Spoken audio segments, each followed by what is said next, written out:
A Reminiscence of Dr. Samuel Johnson by H.P. Lovecraft. The privilege of reminiscence, however rambling or tiresome, is one generally allowed to the very aged. Indeed, 'tis frequently by means of such recollections that the obscure occurrences of history and the lesser anecdotes of the great are transmitted to posterity.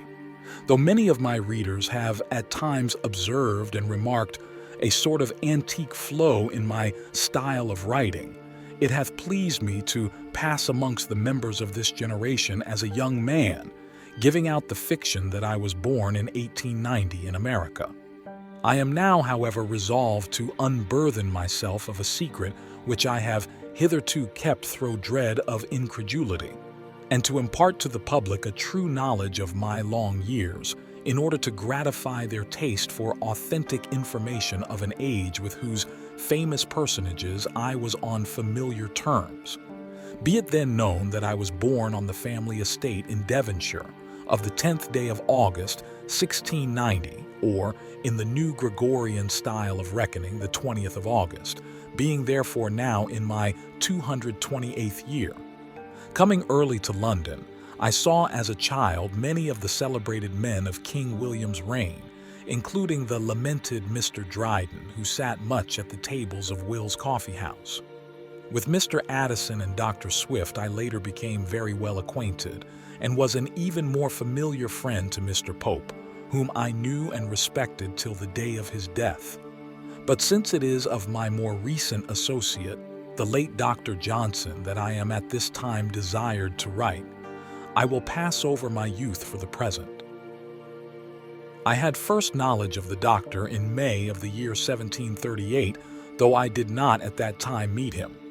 Mr. Pope had just completed his epilogue to his satires, the piece beginning, "Not twice a 12-month you appear in print," and had arranged for its publication.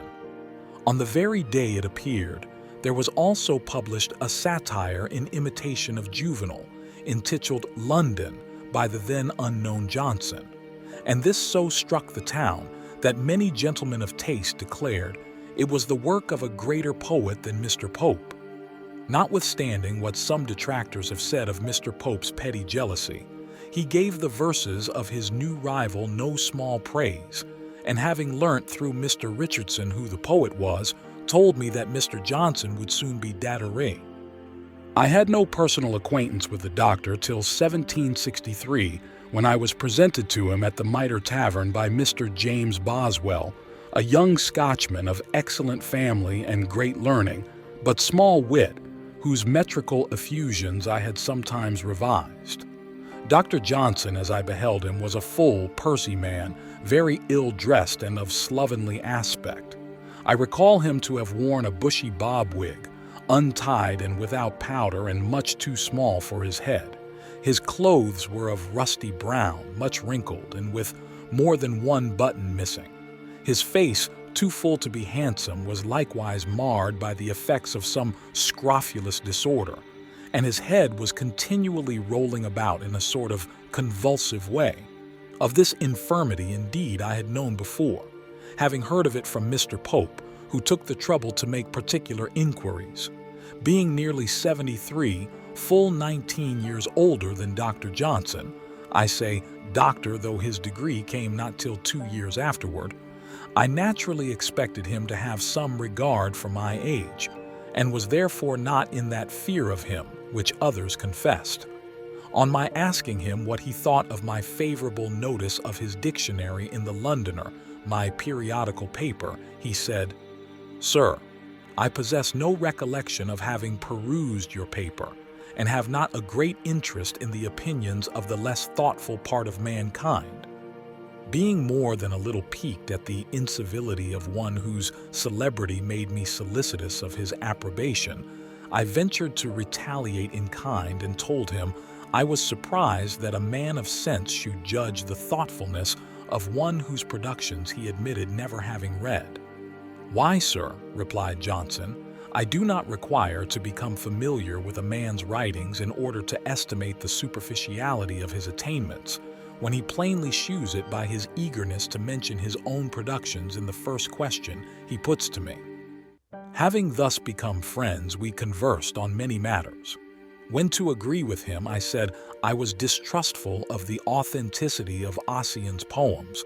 Mr. Johnson said, "That, sir, does not do your understanding particular credit, for what all the town is sensible of is no great discovery for a Grub Street critic to make. You might as well say you have a strong suspicion that Milton wrote Paradise Lost." I thereafter saw Johnson very frequently, most often at meetings of the Literary Club, which was founded the next year by the Doctor, together with Mr. Burke, the parliamentary orator, Mr. Beauclerk, a gentleman of fashion, Mr. Langton, a pious man and captain of militia, Sir J. Reynolds, the widely known painter, Dr. Goldsmith, the prose and poetic writer, Dr. Nugent, father-in-law to Mr. Burke, Sir John Hawkins, Mr. Anthony Chamier, and myself. We assembled generally at 7 o'clock of an evening, once a week, at the Turk's Head, in Gerrard Street, Soho, till that tavern was sold and made into a private dwelling, after which event we moved our gatherings successively to Prince's in Sackville Street, Letelier's in Dover Street, and Parslow's and the Thatched House in St. James's S Street. In these meetings we preserved a remarkable degree of amity and tranquility, which contrasts very favorably with some of the dissensions and disruptions I observe in the literary and amateur press associations of today. This tranquility was the more remarkable because we had amongst us gentlemen of very opposed opinions. Dr. Johnson and I, as well as many others, were high Tories, whilst Mr. Burke was a Whig and against the American war, many of his speeches on that subject having been widely published. The least congenial member was one of the founders, Sir John Hawkins, who hath since written many misrepresentations of our society. Sir John, an eccentric fellow, once declined to pay his part of the reckoning for supper because it was his custom at home to eat no supper. Later he insulted Mr. Burke in so intolerable a manner that we all took pains to shew our disapproval, after which incident he came no more to our meetings. However, he never openly fell out with the Doctor and was the executor of his will, though Mr. Boswell and others have reason to question the genuineness of his attachment. Other and later members of the club were Mr. David Garrick, the actor and early friend of Dr. Johnson, Monsieur Tho, and Joas Wharton, Dr. Adam Smith, Dr. Percy, author of the Reliques, Mr. E.D.W., Gibbon, the historian, Dr. Burney, the musician, Mr. Malone, the critic, and Mr. Boswell. Mr. Garrick obtained admittance only with difficulty, for the Doctor, notwithstanding his great friendship, was forever affecting to decry the stage and all things connected with it.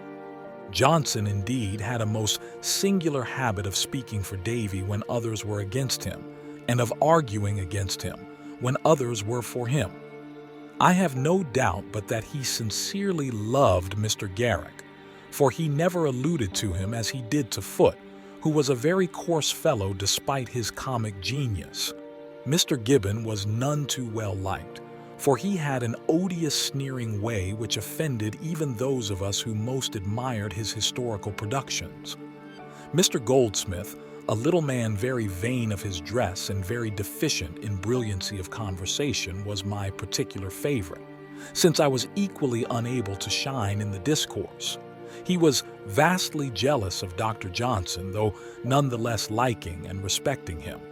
I remember that once a foreigner, a German, I think, was in our company, and that whilst Goldsmith was speaking, he observed the Doctor preparing to utter something. Unconsciously looking upon Goldsmith as a mere encumbrance when compared to the greater man, the foreigner bluntly interrupted him and incurred his lasting hostility by crying, "Hush, Dr. Johnson is going to speak." In this luminous company I was tolerated more because of my years than for my wit or learning, being no match at all for the rest. My friendship for the celebrated Monsieur Voltaire was ever a cause of annoyance to the Doctor, who was deeply orthodox and who used to say of the French philosopher, "Vir est acerrimi ingenii et paucarum literarum."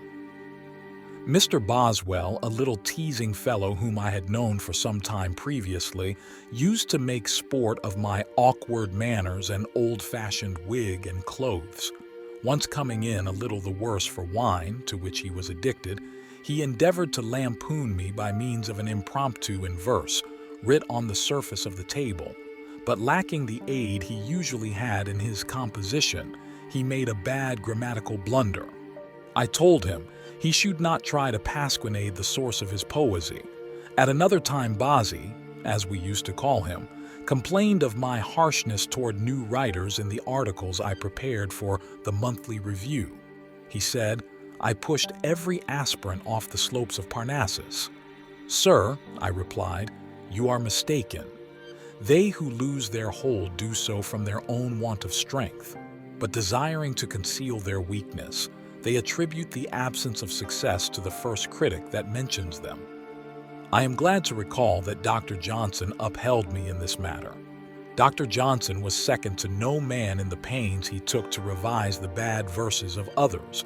Indeed, 'tis said that in the book of poor blind old Mrs. Williams, there are scarce 2 lines which are not the doctor's. At one time Johnson recited to me some lines by a servant to the Duke of Leeds, which had so amused him that he had got them by heart. They are on the Duke's wedding, and so much resemble in quality the work of other and more recent poetic dunces that I cannot forbear copying them. When the Duke of Leeds shall married be to a fine young lady of high quality, how happy will that gentlewoman be in his Grace of Leeds' good company? I asked the doctor if he had ever tried making sense of this piece, and upon his saying he had not, I amused myself with the following amendment of it. When gallant Leeds auspiciously shall wed the virtuous fair, of antient lineage bred, how must the maid rejoice with conscious pride to win so great an husband to her side? On shewing this to Dr. Johnson, he said, Sir, you have straightened out the feet, but you have put neither wit nor poetry into the lines. It would afford me gratification to tell more of my experiences with Dr. Johnson and his circle of wits, but I am an old man and easily fatigued. I seem to ramble along without much logic or continuity when I endeavor to recall the past, and fear I light upon but few incidents which others have not before discussed.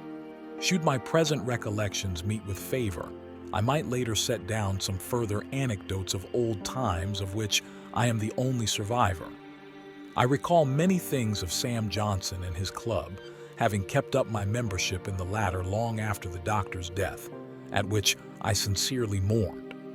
I remember how John Burgoyne, Esq., the general, whose dramatic and poetical works were printed after his death, was blackballed by 3 votes, probably because of his unfortunate defeat in the American War at Saratoga. Poor John! His son fared better, I think, and was made a baronet. But I am very tired. I am old, very old, and it is time for my afternoon nap.